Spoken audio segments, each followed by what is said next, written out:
Расте сиромаштијата во регионот. Се поголем број на луѓе не може да си платат ни адвокат. Најмалку по 20 граѓани месечно бараат бесплатна правна помош која е наменета за социјални случаи, самохрани родители и останатите ранливи категории. Најчесто граѓаните бараат помош за остварување на и заштита на своите права во судски управни постапки, за заштита на жртви од семено наследство, заштита на и остварување права на деца, имотно-правни спорови, исто така и остварување права од социјална заштита. Тоа се најчестите прашања за кои што граѓаните бараат совет.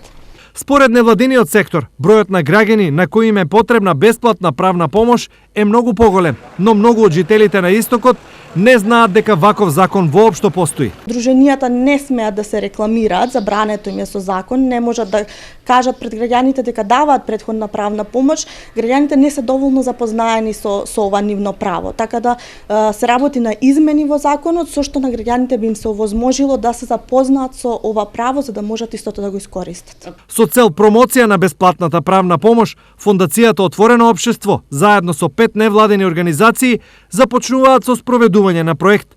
Целта на самиот проект е да се поддржат овие здруженија, да се зајакнат нивните капацитети, нивните вештини со цел подобар пристап кон граѓаните за добивање на претходна правна помош, односно бесплатен правен совет, консултација и пополнување на барање за самата бесплатна правна помош. Инаку законот за бесплатна правна помош практично се применува од 2011 година и досега. На ниво на држава правото го искористиле околу 5000 граѓани од ранливите категории.